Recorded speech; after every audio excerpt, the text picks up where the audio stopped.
what that suffering really referring to. We may mean that suffering is suffering of pain or suffering of change. We may not necessarily meaning the pervasive compounded suffering. So now, if we truly want to be free from samsara, from whole suffering, then we need to be free from the pervasive compounded suffering, which is the aggregates that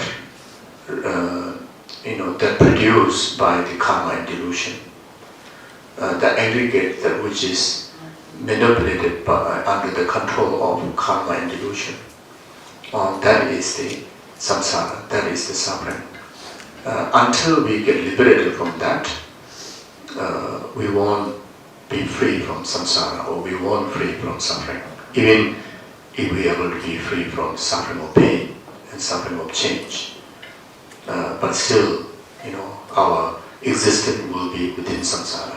It's still under the control of karma and delusion. So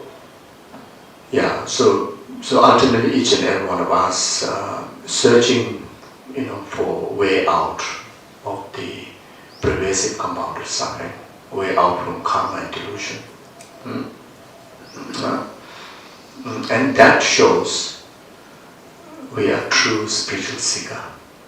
That shows ultimately we are seeking genuine liberation, genuine freedom from all form of sufferings. That is none other than achieving liberation. And when someone is seeking liberation from samsara, that is true Buddhist.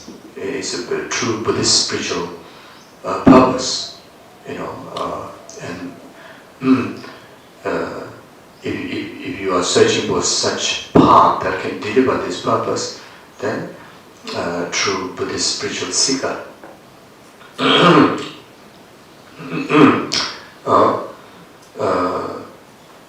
I think whether individually seeking liberation, which is also for the benefit of rest of the numberless sentient beings' well-being or not, but at least for your own benefit, you are seeking ultimate benefit and genuine freedom from samsara, or genuine freedom from all the inconvenience that we experience in the world. So that we all are equal.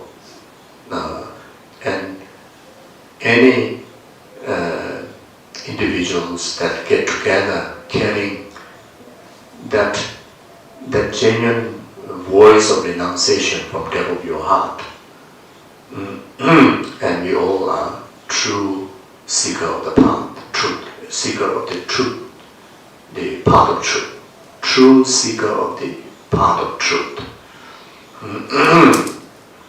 And that is a huge contribution to the inner peace, true contribution to the world peace.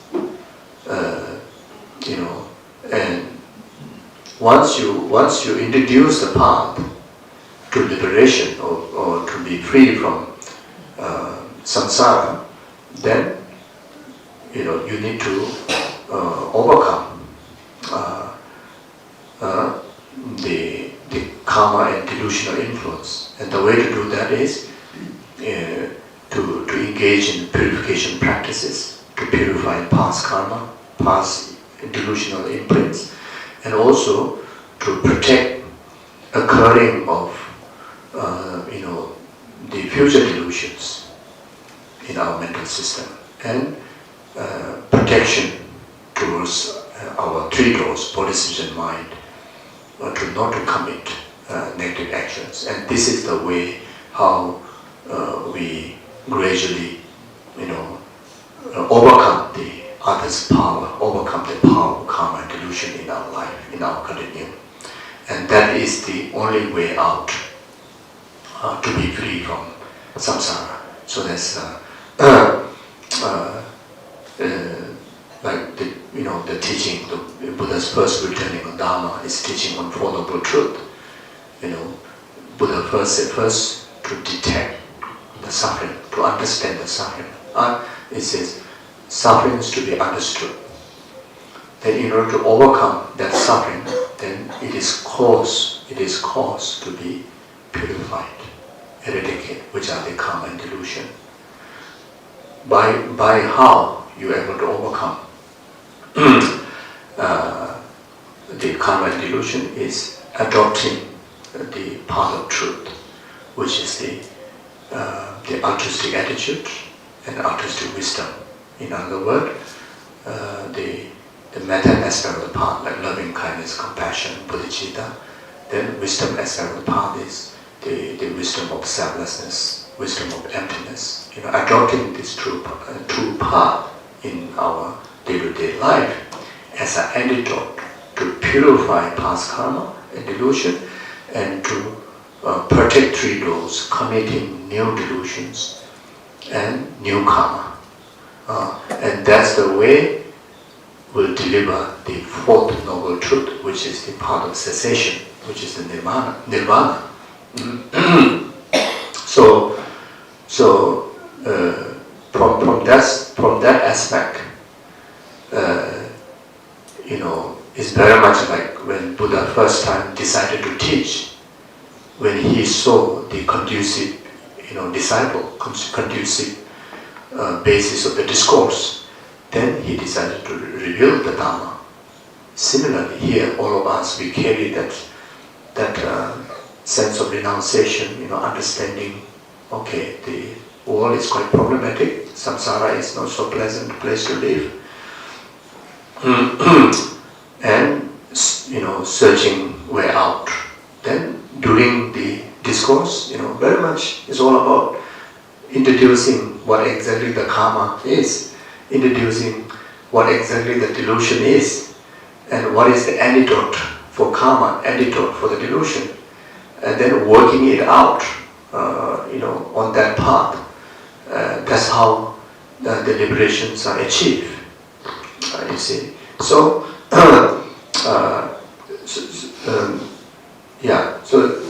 so that way, really conducive environment for us to do the Dharma discourse, because of everyone carrying, this attitude.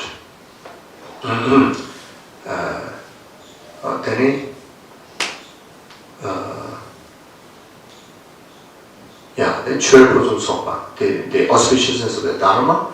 Then the Dharma teaching that we're going to discuss is through lamb on the path, or lamb for the path, or lamb on the path.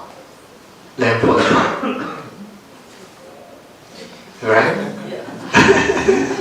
Is there any big difference? Lamb on the path and lamb for the path? Lamb for the path. Lamb for the path. Lamb on the path. So Cause and effect. Cause and effect. Oh, okay. Maybe. So yes. Okay. In the text, what it says, lamb for the path or lamb? For. Lamb for the path. Okay. So lamb for the path. So that is the auspiciousness of the Dharma.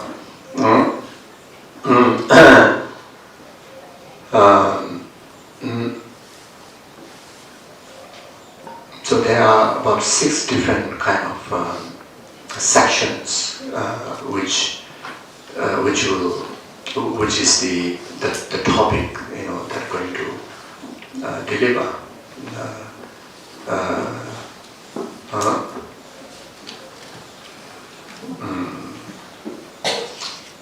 Very much, I think, the preliminary, then introducing the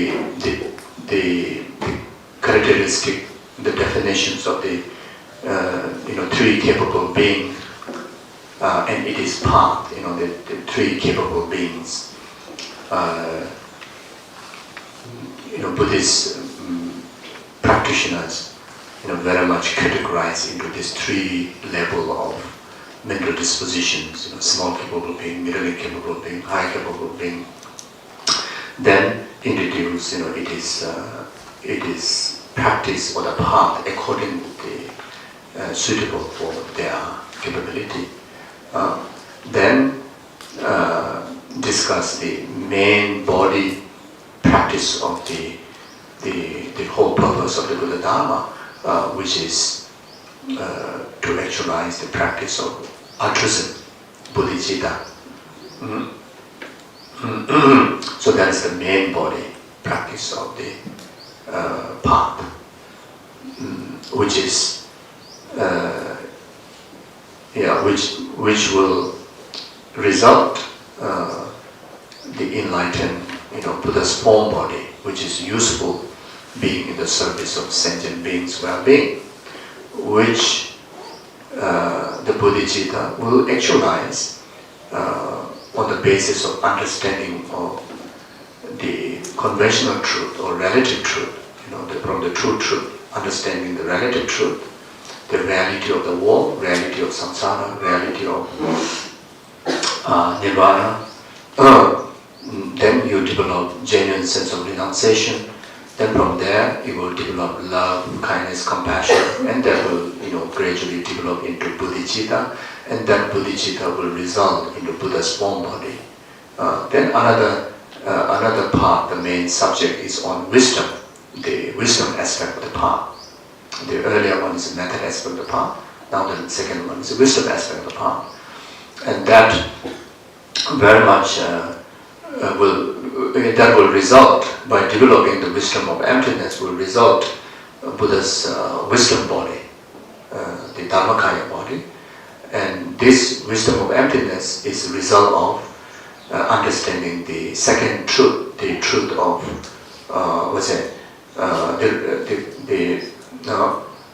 ultimate truth.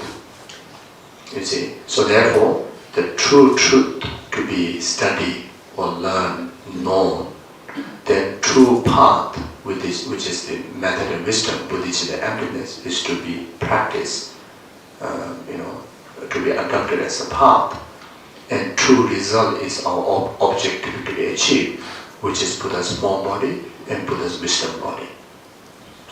So Buddha's wisdom body also got two, Buddha's form body also got two. Buddha's wisdom body, the truth body, and the Dharmakaya body. Then Buddha's form body is the Sambhogakaya and the Nirmanakaya form body. So in any way, learning the reality of the world, the reality of the sixth realm, and reality of the Buddha's realm, the state of liberation, then you develop genuine sense of renunciation. When you learn about the reality world, then you understand the three types of sufferings. You understand how karma bring the impact of the samsara, and what are the reasons the karmas are created. To learn about delusions, then you gain genuine sense of renunciation, and that result, compassion to self, compassion to others, compassion. Then that gradually that small compassion will develop slightly greater compassion. That greater compassion becomes immeasurable compassion. Great compassion, which concerning the well-being of all sentient beings, and continue training and training on that. Then eventually it becomes compassion of omniscient, which is Buddha's, which manifests into Buddha's form body, effectively serving sentient beings. At the same time, also learn about what is the ultimate reality of all this samsaric existence from Nibbana. What is the ultimate reality of that? The ultimate reality is the reality of the relative truth? No. The relative truth is truth to the relativity, truth to the conventional. The conventional truth is truth to the conventional level, but it is false to the ultimate truth. So there's only one truth, which is the ultimate truth, which is the emptiness.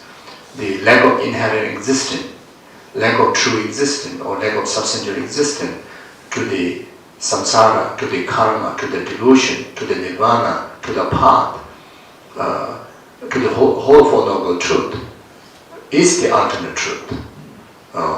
So, on the basis of this understanding, then you develop wisdom of selflessness to person, wisdom of selflessness to phenomena, the wisdom on emptiness, and that wisdom, gradually, develop into the Buddha's wisdom body, which is the Dhammakaya.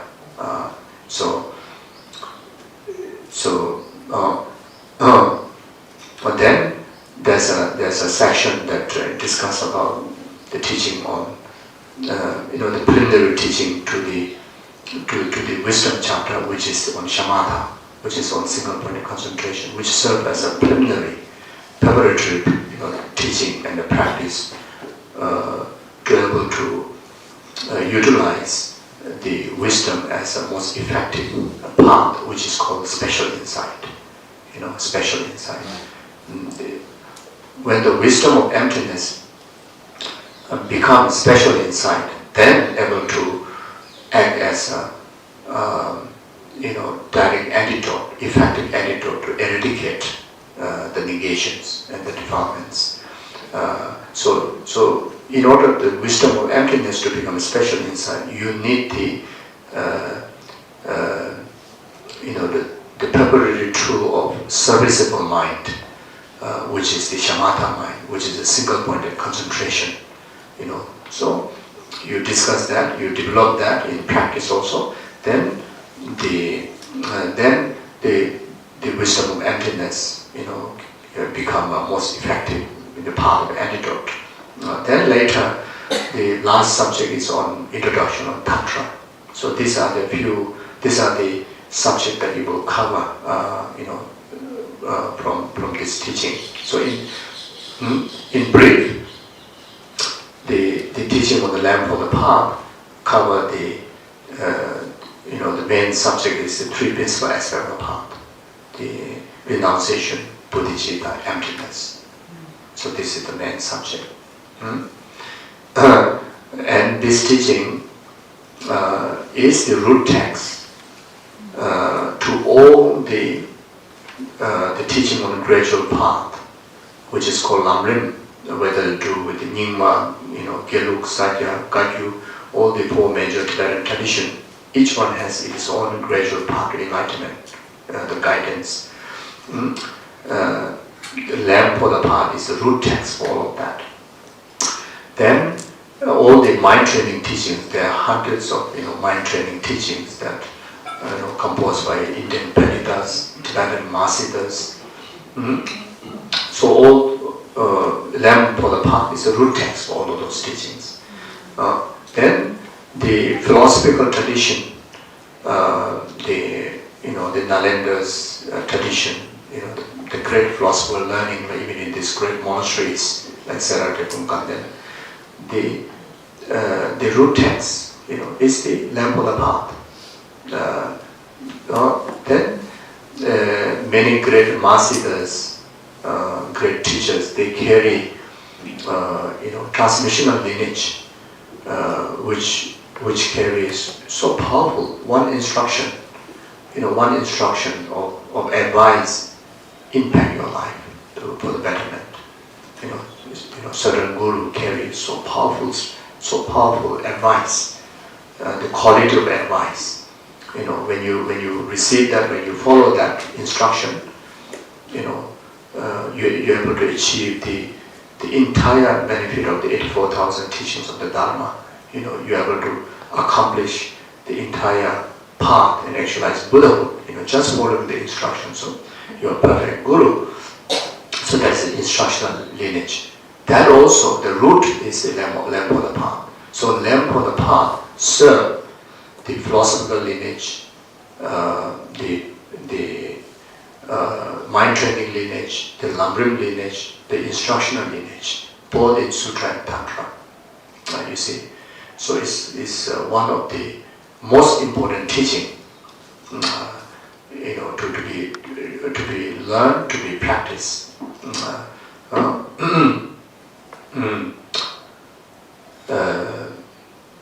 Even in the Tibet, before Atisha revealed this teaching, there's a lot of confusion. Buddha Dharma did exist before Atisha went to Tibet, especially the teaching on Tantra. And teaching on Vinaya also already exists there. But then, confusion in one example, individual when practice Tantra, they feel contradictory to the Vinaya, so they cannot practice Vinaya. If you practice Vinaya, you won't able to practice Tantra, etc. And there's a lot of misinterpretation on Tantric teachings, misinterpretations on the philosophical assertion on emptiness view, So after Atisha traveled to Tibet, then many great meritorious karmic ripened individuals, their karma ripened to connect through the lamp on the path to many great treatises, like including the teachings of Nagarjuna and Chandrakirti, Dhammakirti, etc. Like one obvious example is Lama Tsongkhapa. Lama Tsongkhapa, Kachin Kyewe Tsukyen Tsongkhapa. The Lama Tsongkhapa, even from the point of view of scholarly quality, he is like a crown of the scholars of the oldest, the scholars in Snow Mountain in Tibet. Especially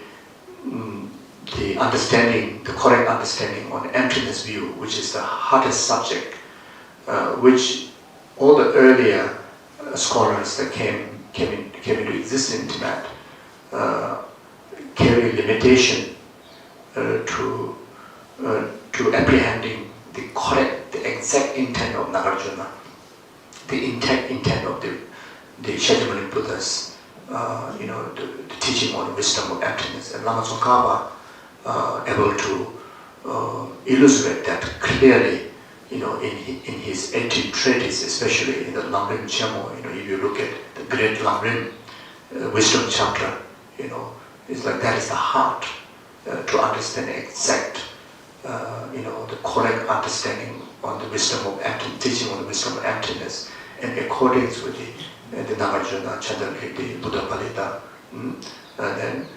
which is the exact intent of Shakyamuni Buddha from the Panchaparamita Sutra. You see, so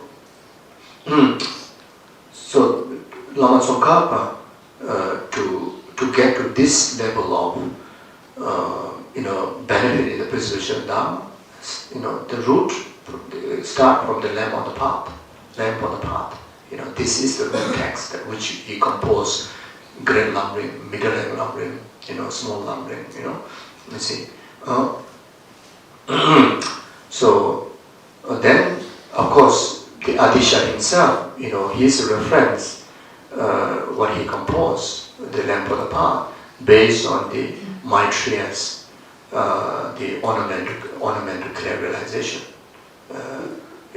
which has the complete illustrations of the entire path, and both the method, teaching on the method part, as well as the teaching on the wisdom part, and that is the direct transmission, direct wisdom of Buddha Maitreya, which channeled through Asanga. And what Buddha Maitreya revealed in the Ornament of Clear Realization, it is the again intended meaning of the Shakyamuni Buddha's Paramita Sutra, from his 84,000 teaching. So the lineage, this teaching carry the weight of its blessing, its value of the teaching like that, you see. Then some more, the Lama Atisha only revealed the lamp of the path after he after he learned from 507 teachers. He had 507 teachers. You see, while he was when he was studying, his main monastic study institute is the Brikamshila, but he spent great amount of time in Nalanda monastery, and he become the crown jewel of the Nalanda University, which we're going to visit on 26 on 26. So he has this unbelievable teachers like Maitreya yogi, Dhammarashita. So there are many great yogis who also carry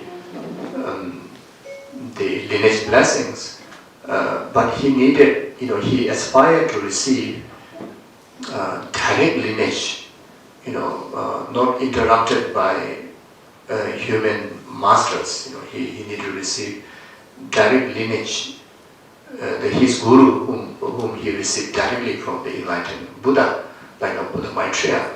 So then, which he understood is the sweetest path, the sweetest way, the nearest lineage and authentic lineage of the Dharma. He understood is the main factor to succeed in a spiritual realization. Information is important. Extensive philosophical information is important. Learning many dharma is important, but the one of the most crucial element is the lineage blessing. You see, and there also not only authentic lineage blessing, but the nearest lineage blessing to the up to the enlightened, what do you call it? Even in the common world, that who is elucidated as enlightened being, like such as Buddha Maitreya. So then, this same Bodhgaya Stupa, he go around circumambulation and he asks this question to himself. He said, what is the sweetest path to enlightenment? And the emanation of Matatara, true Matatara, on the second floor of the stupa. In the past, I think that you can go inside the second floor. So at the front veranda kind of the area. So two women was chatting and answering to the Atisha's question that raising in his heart. Then the sweetest part of enlightenment is bodhicitta. Sweetest part of enlightenment is altruism. So then the Matatara guide him to travel to Indonesia, Sumatra, where one of his root guru, is a central guru, is residing, which he haven't regarded him as a guru before. He heard about him, but then here now the Matatara advised Atisha to travel to Indonesia and receive the transmission of blessing. And why Gelugpa is so special? Even though his earlier guru like Maitreya yogi, Dhammakirti, they also carry the lineage of bodhicitta. Why Gelugpa is so special? Because Gelugpa's lineage he received directly from Maitreya. Even though, of course, when you read text, they will put Maitreya, Asanga, Gelugpa, but there's evidence that Gelugpa, directly received from the Maitreya. That in the Mandur, where in Mandur near Borobudur, if you go to pilgrimage to Indonesia, then the meeting of the true river, which is before reaching Borobudur, there's a true river meeting area, and there's one small temple, ancient temple, and there's about 1 story high Maitreya Buddha's stone carved statue. So that is the exact spot I think Gelugpa have received the transmission from Maitreya. Then later, of course, he traveled to Jambi, Muara Jambi, Sumatra area, where he established his monasteries. Then great learning institutions and practice institutions are established there. So, and not only, he Silingpa carried Bodhicitta lineage, but he carried the the both lineage of the Bodhicitta. In India at that time, the certain master they carry. When you train Bodhicitta, there's a two technique to train. One is the seven cause and effect. Another one is self-changing with others. So there's two technique to train. So the seven cause and effect,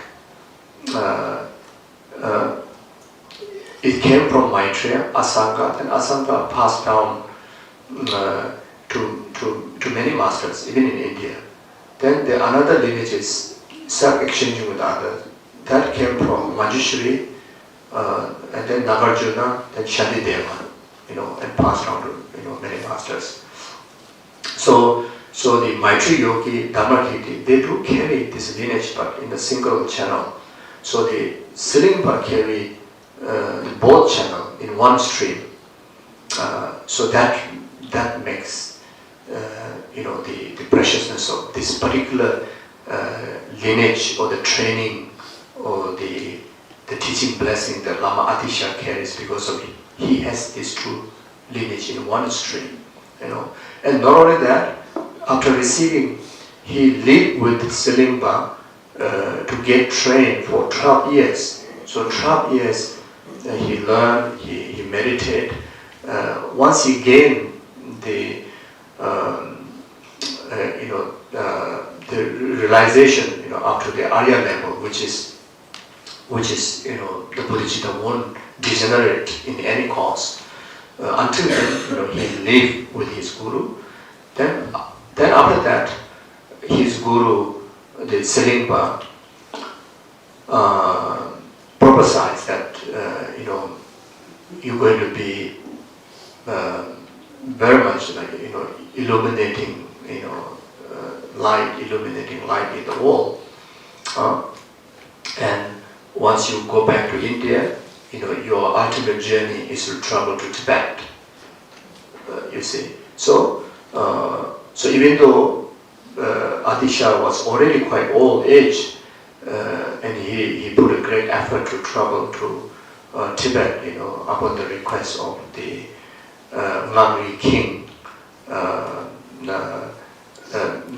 mainly inspired by him. Then later, there's so many individuals have put effort, like including, one of the main disciple, who requested to compose this lamp for the path, Changchu. That's one, is a cousin to the king. So Changchu, so I mean, there's no time to go through the whole story. So unbelievable hardship the disciples in Tibet they put to invite Atisha to Tibet. And because of that, this lamp for the path, came to existence. And because of that, the great, the Tibetan Buddhist tradition, which is pure lineage of the Nalanda tradition that survived up to today, which carry the intent of all the four ways to, deliver the Dharma, philosophical way, the lamrim way, the mind training way, the instructional way, all intact up to today. So, there's so many masters in Tibet, like start from his direct disciple, Geshe Tenzin Zopa. He was it's like nomad like that. Geshe Tenzin Zopa is the heart first disciple to Atisha to transmit all these teachings. Then from there, the earlier Kadampa master tradition have established. Then such as Geshe Potowa, Geshe Jemawa, Geshe Chebawa, all this amazing one lifetime, who achieve the benefit of this teaching, including, Milarepa, Marpa, Sakya lineage, Ganyu lineage, all this are a result of this. You see, so and then later, of course, Lama Tsongkhapa, who obviously, illustrate that his enlightenment within one lifetime, based on practicing, these teachings. Then up to today, even his holiness, who's among us, very obvious that how much realization, his holiness carries, how much altruistic benefit that he carries, the impact that he brings to the world, the positive impact, the altruistic impact. So all these are a result of this teaching.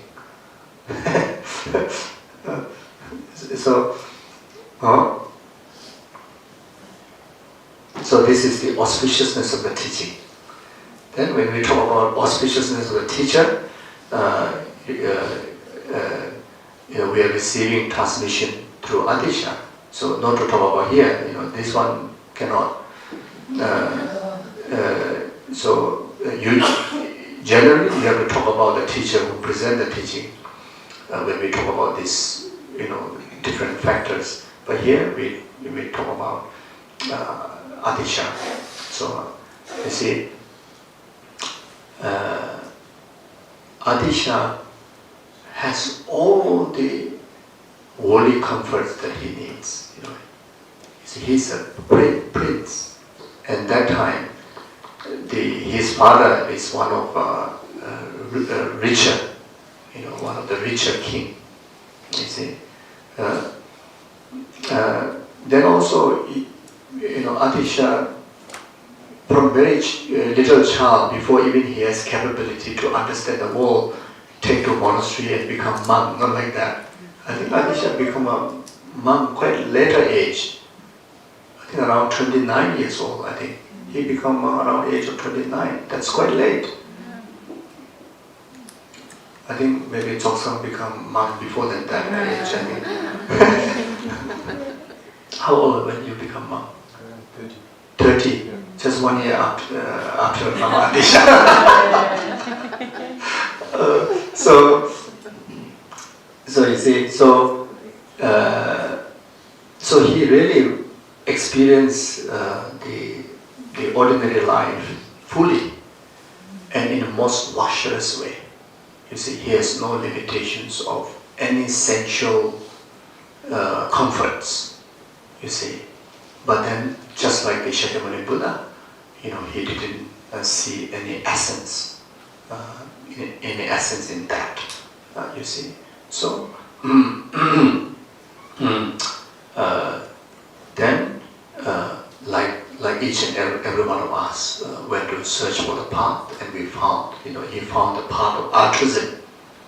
He found the path of Dharma.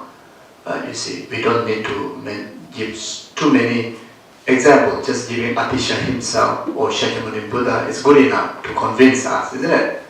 That each and every one of us, like put all your comfort aside and come to Himalayas, come to India, Nepal, Tibet, and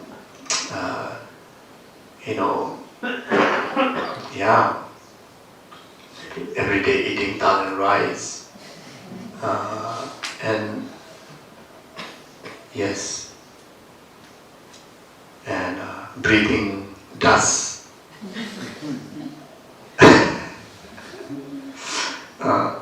Then maybe some of you maybe don't really get chance to get shower timely. Then wearing the same fashion, same clothes for months and years. Then maybe some never even cut your beard. Never get to dye your hair. then what? And then, then the beds are not so comfortable compared to the beds that you have at home, isn't it? But nowadays, I think in Bodh also you can get Pizza Huts maybe. But otherwise, nowadays you can get pizzas in Bodh Gaya. Yeah, maybe before no pizza, no burger, etc. But then when you relate to Atisha and Shakyamuni Buddhas, their journey of life, you can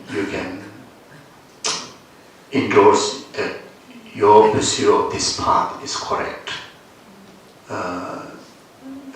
You are not hallucinated, at least this part, Not only you, me, we are not hallucinated. At least this decision, not hallucinated, is a correct decision. And you can see the end result of what Atisha achieved, what Shakyamuni Buddha achieved, They choose the path with conscious, their own conscious. Their proper analysis, proper comparison. Not because of someone say so, or someone force, It's a very conscious decision, well analyzed decision.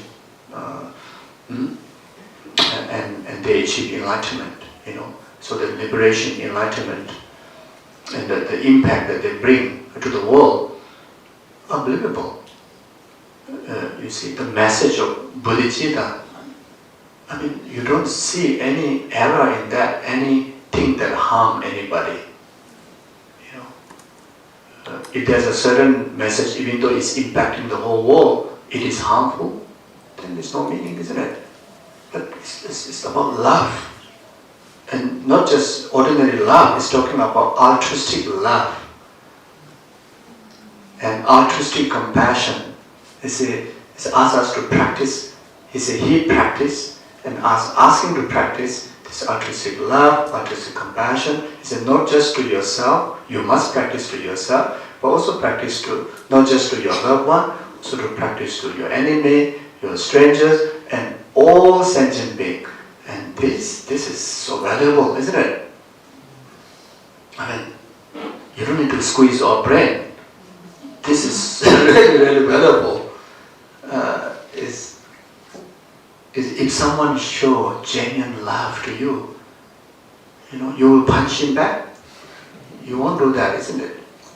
You will just as long as you have this the mind, anyone would appreciate someone expressing genuine love to you, someone expressing genuine compassion to you, someone expressing genuine peace, inner peace to you.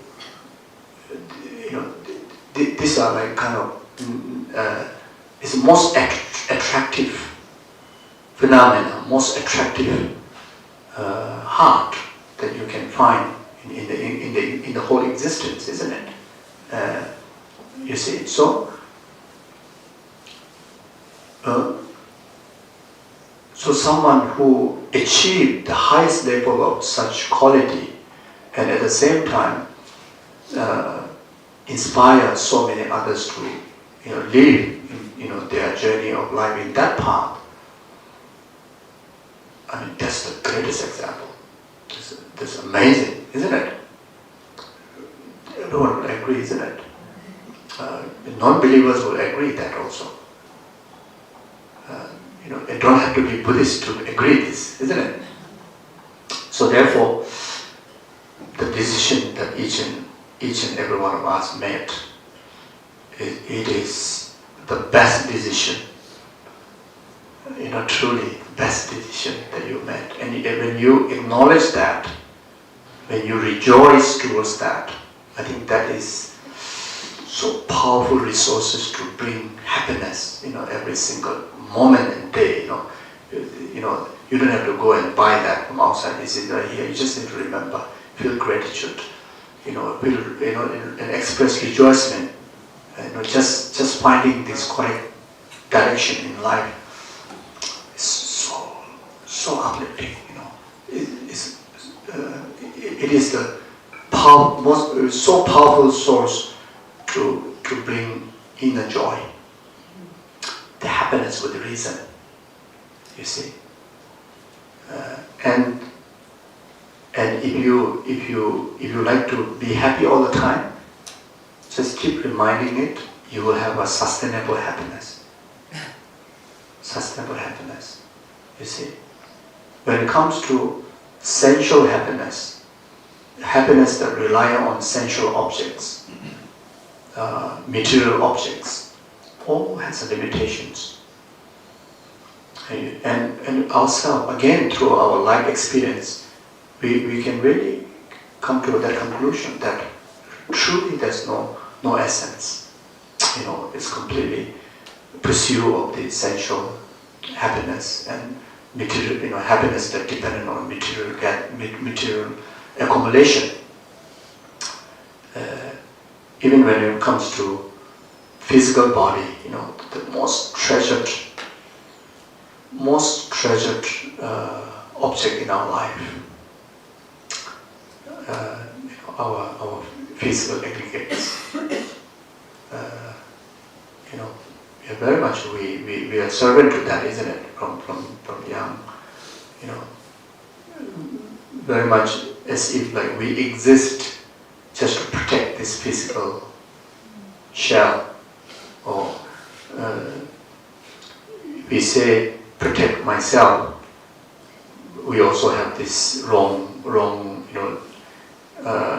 assumption, wrong understanding that self is very much over all of this physical existence. We very much understood like that, isn't it? Or at least somewhere hidden under our skin. If someone call you and say, I'm here.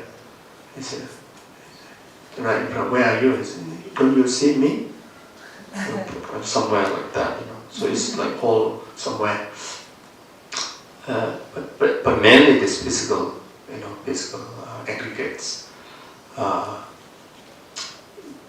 Very much whole purpose of going to school study is to protect, so that you can have a better job, so that better earning, so that you have a better house, to protect this, so that you can buy a better insurance to protect this,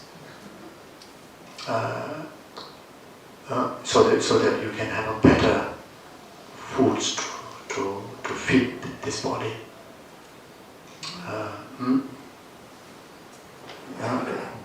Better medicine to protect when I get sick. In the past, I think there's no medicine for mental issues. I think it came a bit later. I'm not good in this area, but I think so. The medicine for depression, medicine for this emotional, mental difficulty, I think later developed. I think not long ago, maybe even. So in the earlier time, the natural the protection is more about the body, more about protecting this body. So. And now even more things come up, more about protection of this body. So in short, you see, we study also very much for that. We do very stressful jobs mainly for that, isn't it? If we don't think carefully, it's mainly about that.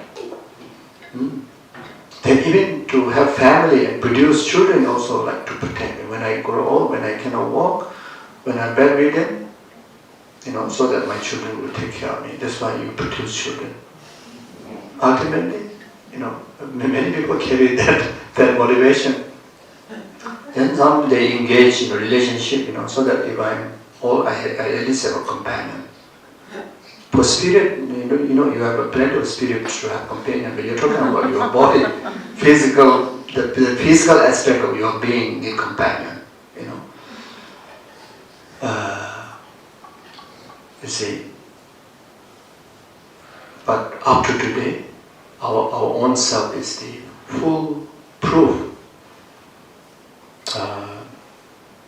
that nothing, you know, the education you had, the house you have, the car you have, the medicine you have, you know, the clothes you have, even the people around you, what you have, somehow didn't bring the ultimate fulfillment, the sustainable fulfillment, sustainable happiness. You know, you feel still life is incomplete. I hope I'm not saying wrongly. It's quite something like that, isn't it? Huh? Otherwise you leave everything behind, you won't come here. Me too, you know, I won't come here. Maybe the room that also the environment that I have before I come here, more comfortable. I won't come to Bodh Gaya is, you know, conventionally not so comfortable place. It is a very powerful teaching, you know, like teach you to transform ourselves. When you look around, I mean, the holiest place, but also it's quite a challenging place, isn't it? I hope I'm not saying wrong, but it's something what I feel. So therefore, it's very much like almost like coming up to this stage. I think it is a waste of our time. Try to find happiness dependent on sensual necessities or material gatherings. You know, it's truly it's a waste of our time. Maybe you can say up to this word. You know, it's a waste of our time. It's wasting any more time to find happiness, genuine, sustainable happiness. You know, essentially, as well as relies on the sensual objects.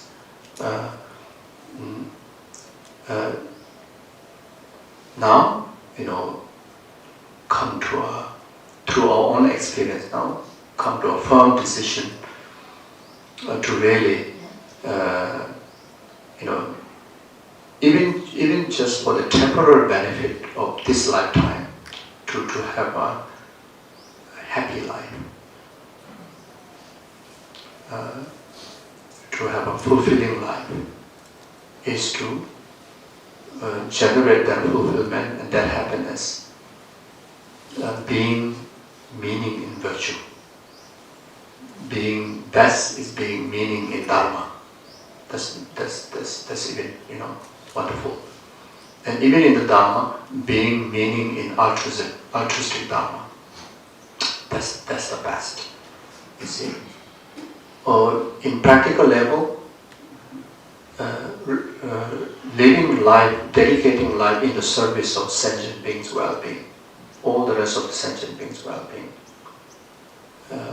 and living a life in the service of preservation of Dharma, preservation of this altruism, you know, the altruistic attitude, bodhicitta, or great compassion, or then wisdom, you know, the wisdom of interconnectivityness.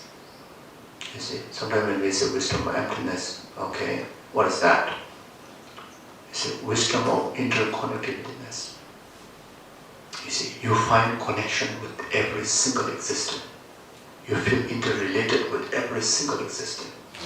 You see, so when we talk about interconnectivityness, interconnectiveness in relation to karmic cause and effect, interconnectivityness of such as your happiness dependent on others.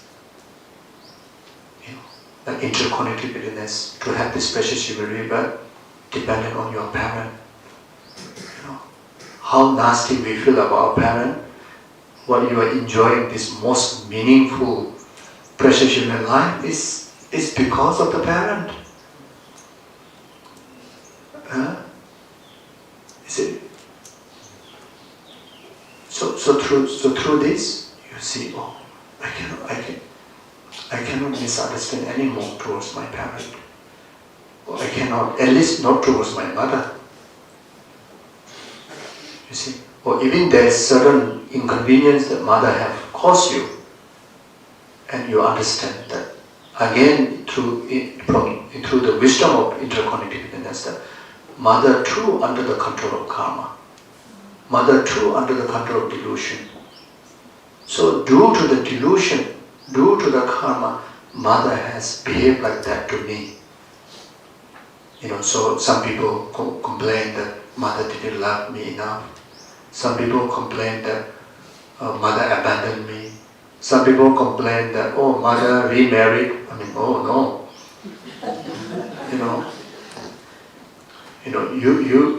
You can change 3-4 boyfriends or girlfriends, and you are shocked with the mother remarried. It's like whole world collapse like that. I mean, okay, what do you call it in English? Give me a break. Isn't it? So we all say, give mother a break. So is it? So, the interconnectedness. So you can understand, there's so many ways to understand. This is understanding of emptiness. Emptiness is not like, oh, emptiness. Not just like that. So this interconnected, this understanding is understanding of interdependent arising. So when you understand interdependent arising as a meaning to emptiness, then you understood emptiness. So Lama Tsongkhapa was saying 3 principles aspect path. Until you understand interdependent existence as a meaning to emptiness, you have not actualized the correct wisdom of emptiness. Exactly like that. So you see.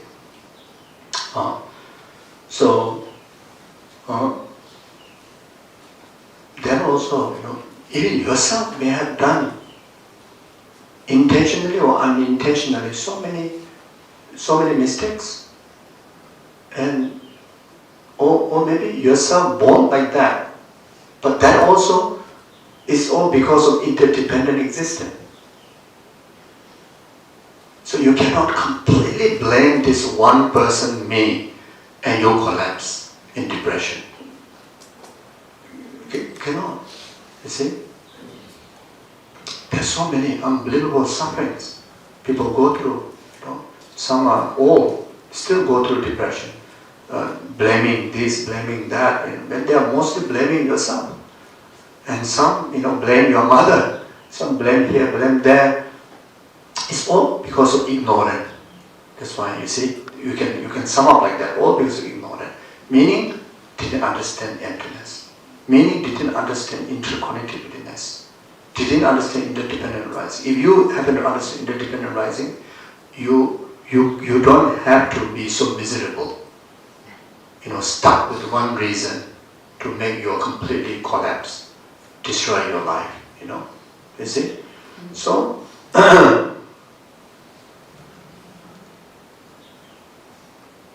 So I'm lost. I'm saying about, what is that earlier? Protecting the body. Protecting the body. Okay, yes. So, okay. Yes.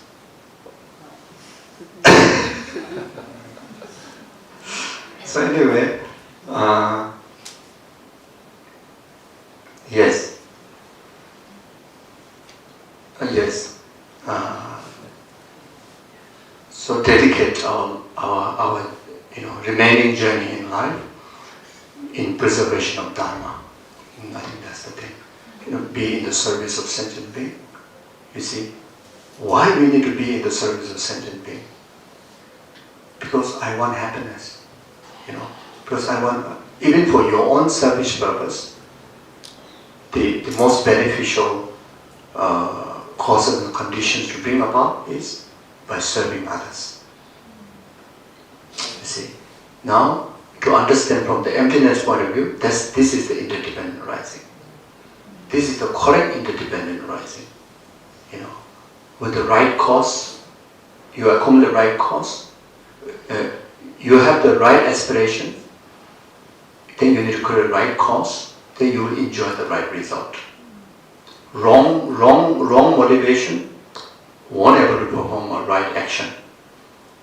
When you don't perform right action, how to enjoy the right result? All interconnected.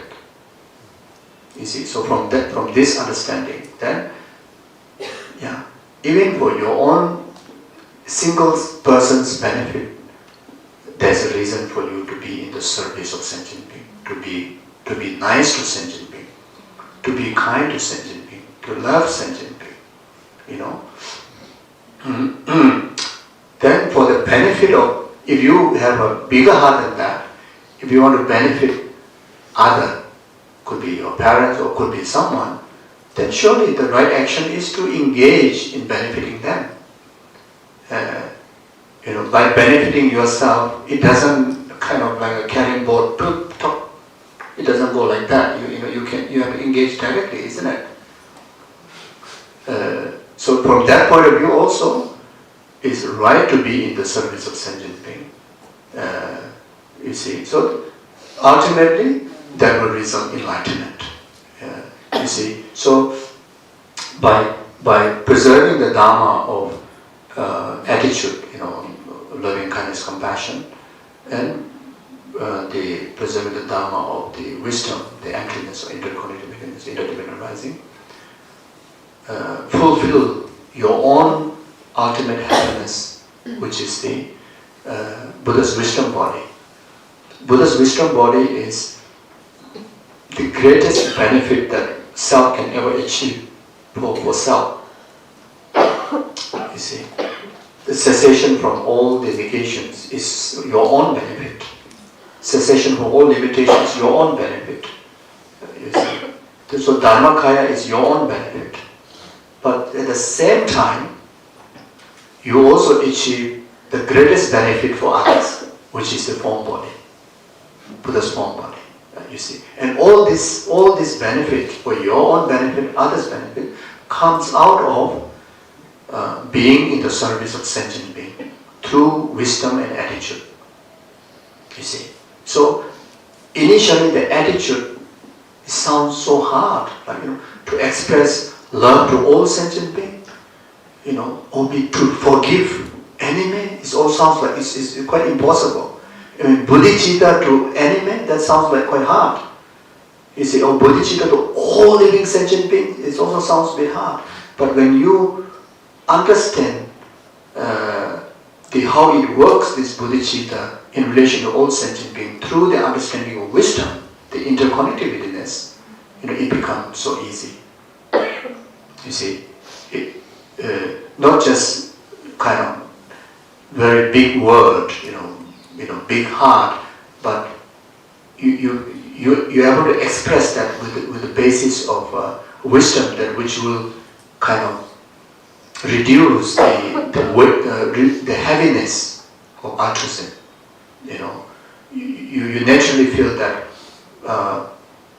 it is something that I should do and I'm capable to do, and I will do. So it brings a lot of encouragement, if we relate from that point of view, so like that.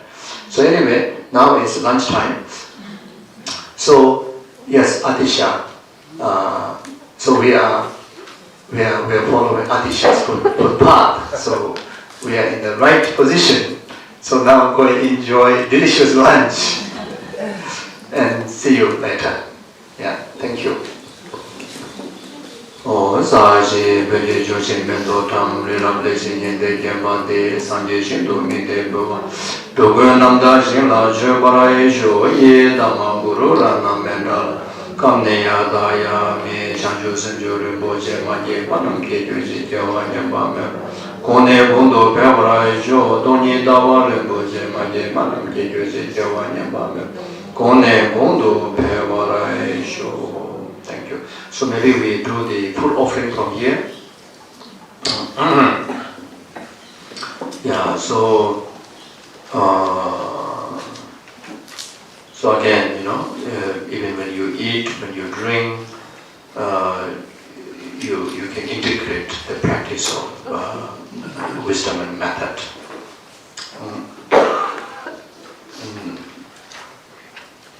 So you can make an extensive pure offering to all the triple gems, especially by blessing with these three syllable mantra Om Ahum. These three syllable mantras are the energy of the Buddha's Bodhisattva mind emanate into a form of mantra. So the mantra syllable, the last mantra syllable Hum carries the benefit of purifying impurities in the substance, in the food, any limitations. Then it will turn into like a medicine, like that. Then the syllable A, the second syllable, will transform the food offering into a nectar. Then Om Gi Mambo Pachibera, then syllable Om will multiply the offering as infinite. So by reciting Om Ahum to any drinks and prayer, any drinks and food, then all the divine beings naturally receive extensive offering that are caused by you. That way you accumulate so much merit. And that merit, again, resources for you to dedicate for living beings' well-being. Start from your family, like that. Then at the same time, you can make an extensive practice of charity.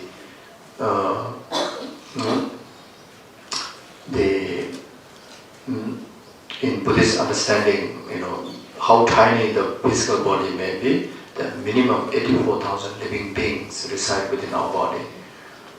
And I think scientifically also can prove that maybe even more than 84,000 living beings. There are certain cells are not, but most of the cells, is a living being, sentient being. So many bacteria in our body are sentient beings. They survive the nutrition that we get from food. They survive, the healthy body that we have.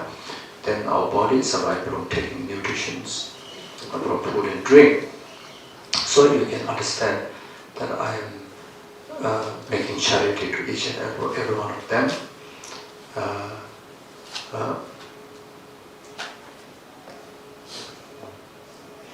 That's a prayer. It's a kasemen and glory passion. That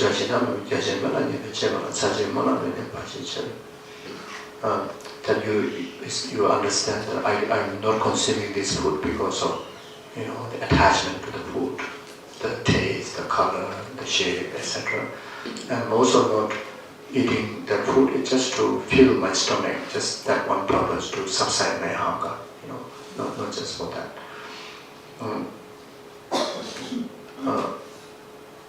Then also I'm not eating, I will not cultivate any form of delusion in relation to food, like kind of complaining, this, that is better food, this is, less delicious. So again, it helped to purify our, three partial attitude of aversion, attachment, ignorance, like that. Then you also eat and drink to sustain this precious human rebirth. The precious human in the vehicle, they base the body in order to be more effective service of sentient being. So that's the altruistic practice. In order for this body to, utilize for the preservation of Dharma, virtues. For that, I'm eating the food. You understand it like that. Then those of you who practice deity yoga, if you have received initiations of any deities, so there's a self-generation of deities already there. So you're making the yoga of offering. All this food become the like outer offerings. Then through the practice of Om Ahum can even actualize inner offering. Then through the understanding of the the emptiness of the substance, you also make the offering of suchness. Then you feel so fulfilling. There's a sense of joy that arrives in your heart. Then it can also become the offering of great bliss. So you see, so just the food, eating food and drink can accumulate so much merit like that. Omo ahum, omo ahum, omo ahum. Laya maya zayin lama.